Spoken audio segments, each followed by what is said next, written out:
Senhor Jesus seja com todos. O tema dessa mensagem é conclusões na cruz.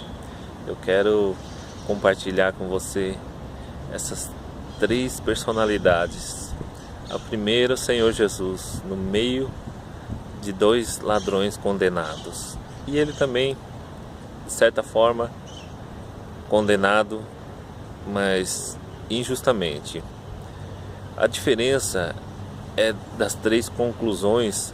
Eu quero falar da primeira conclusão, daquele ladrão que ele tomou uma conclusão de comparação. Ele concluiu porque ele comparou que os outros dois que estavam na cruz ali também eram condenados e também supostamente seriam ladrões corruptos, né? Escória, ou por assim dizer também lixo da sociedade, né?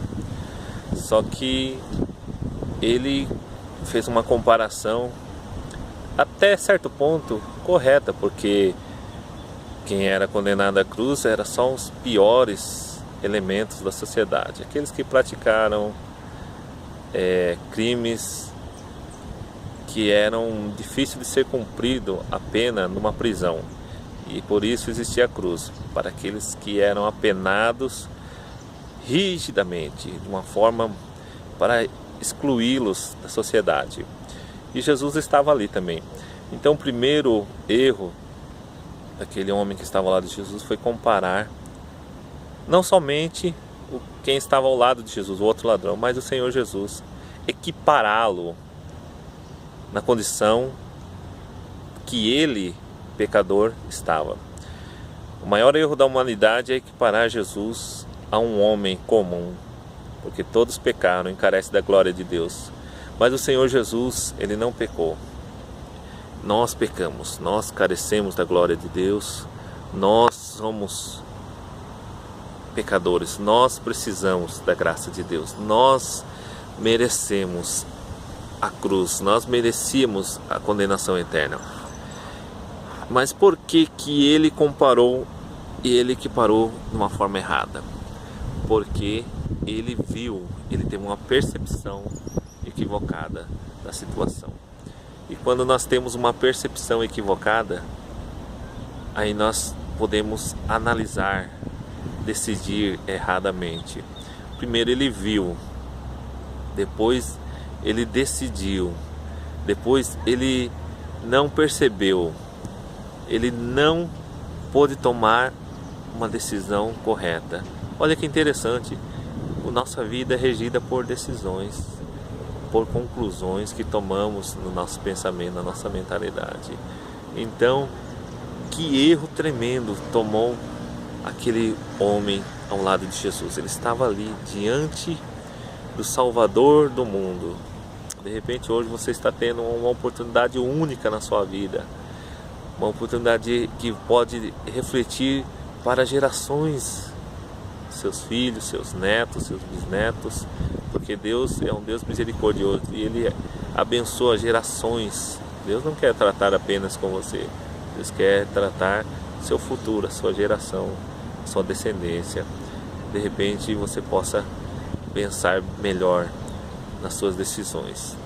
E ele perdeu aquela oportunidade, esse homem perdeu aquela grande e única oportunidade de ter reconhecido a santidade do Senhor Jesus. Reconheça a santidade do Senhor Jesus, de ter reconhecido a grandeza do Senhor Jesus. Reconheça a grandeza do Senhor Jesus, de ter aceitado, mesmo ali naquela situação difícil que ele estava na cruz, ele poderia olhar para Jesus e ver a luz, ter uma revelação de que o Filho de Deus é. Por que ele estava ali? Porque ele a vida toda andou em trevas. Mas mesmo que você tenha andado em trevas, hoje você pode decidir escolher Jesus como seu único e suficiente Salvador. E já do outro lado da cruz nós temos um outro homem, e ele fez a comparação também, pôde ter a sua conclusão, tomar a sua conclusão na sua mente, no seu coração. Ele percebeu e viu que Jesus, ele percebeu a santidade de Jesus, ele percebeu a injustiça que estava sendo tomada, ele percebeu A grande oportunidade da sua vida estava ali. Jesus estava ali diante dele. Poderia mudar a sua situação, mudar a sua geração. Era uma situação de geração. De repente, hoje Deus pode te encontrar, aí você está nessa situação, né, delicada, ou até mesmo você esteja abastado. Preste bem atenção. Mesmo se você estiver abastado de bens e financeiramente bem, e sua família, tudo está ótimo, preste bem atenção. A Bíblia declara que a salvação não é por obras, para que ninguém se glorie, mas é de graça. É de graça no Filho de Deus, seu nome é Jesus. A salvação não é por obras, para que ninguém se glorie, senão aquelas pessoas que fizessem caridade, elas estariam salvas por si mesmas. A salvação é pela fé no Filho de Deus, Jesus. Então, você pode abrir seu coração hoje, assim como esse homem. Ele pediu: Jesus, lembra-te de mim quando entrares no teu paraíso, no teu reino. Na verdade, o que nós precisamos é que Deus lembre-se de nós, na condição não de orgulho da nosso íntimo, do nosso ser, mas que Ele veja em nós alguém disposto a mudar, disposto a depender do sacrifício de Jesus naquela cruz, disposto a negar o mundo, a rejeitar os prazeres temporais e aceitar a vida, a satisfação de Deus. Preste bem atenção. Olha o que aconteceu ali. Nós tínhamos 3 homens, um de cada lado e Jesus no meio. O primeiro homem, ele tomou uma conclusão precipitada. O segundo tomou uma conclusão, concluiu na sua mente prudentemente, como dizem Provérbios. E Jesus no meio, ele concluiu que tinha concluído. Por isso ele disse: Pai, está consumado. Ele concluiu a sua obra. Jesus, ele também estava ali, com o seu trabalho completo, com a sua vida no altar de Deus, com a sua vida íntegra, perfeita, santa, inabalável. Preste bem atenção. Se você vencer ali na cruz, nada mais pode te abalar. Jesus venceu na cruz e Ele pode. Porque o Senhor Jesus pode te salvar? Porque Ele veio em carne e osso, cresceu, viveu entre nós, e Ele se entregou naquela cruz em perfeição, imaculado, santo, justo, maravilhoso. Preste bem atenção. Nesse dia eu não sei qual que é o seu lado.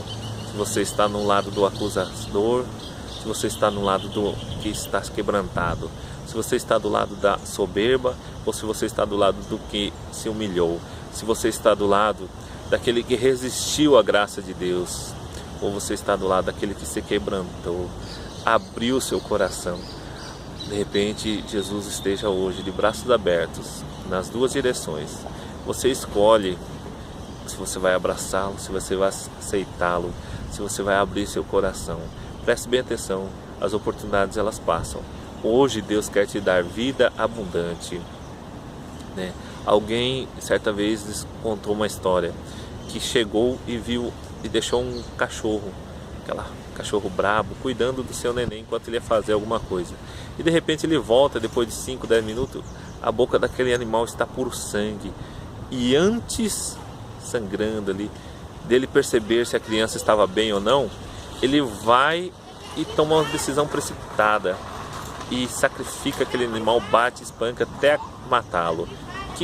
Que história forte que eu estou contando para você. Mas olha que interessante.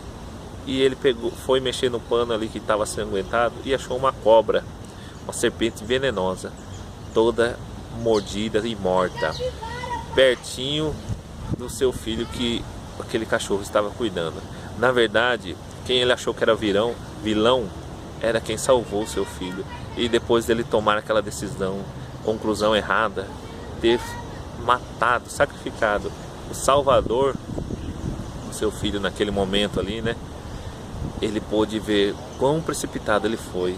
Nas nossas vidas nós precisamos ser prudentes, precisamos encontrar a sabedoria de Deus. A palavra de Deus diz, a Bíblia Sagrada diz, que a sabedoria é mais importante do que qualquer estratégia de guerra, do que qualquer arma de guerra. Com a sabedoria você pode dominar, governar, você pode administrar o seu lar, pode ser abençoado por Deus, porque independente se você estiver financeiramente bem ou passando uma situação difícil, você tendo sabedoria, você pode passar qualquer situação. E a sabedoria de Deus é aquela que você encontra lendo a sua Bíblia, buscando na palavra de Deus respostas para soluções da sua vida, para o seu caminhar. Que nesse dia Deus possa falar ao seu coração. Abra seu coração, compare Jesus corretamente, compare a sua vida com a vida de Jesus. Venha abrir seu coração, venha deixar Deus tocar a sua vida. Nesse dia, que Deus possa fazer a obra. Escolha certa, não escolha ser do mal, escolha ser do bem, escolha humilhar-se. A Bíblia diz, humilhai-vos debaixo da potente mão de Deus, que Ele ao seu tempo vos exaltará. Se você fizer isso, com certeza a palavra de Deus vai se cumprir, seja em qual área for da sua vida. Que Deus te abençoe, que você possa encontrar em Deus sabedoria, graça, liberdade e amor. Esse é o projeto de Deus para nossas vidas. Em nome de Jesus. Amém.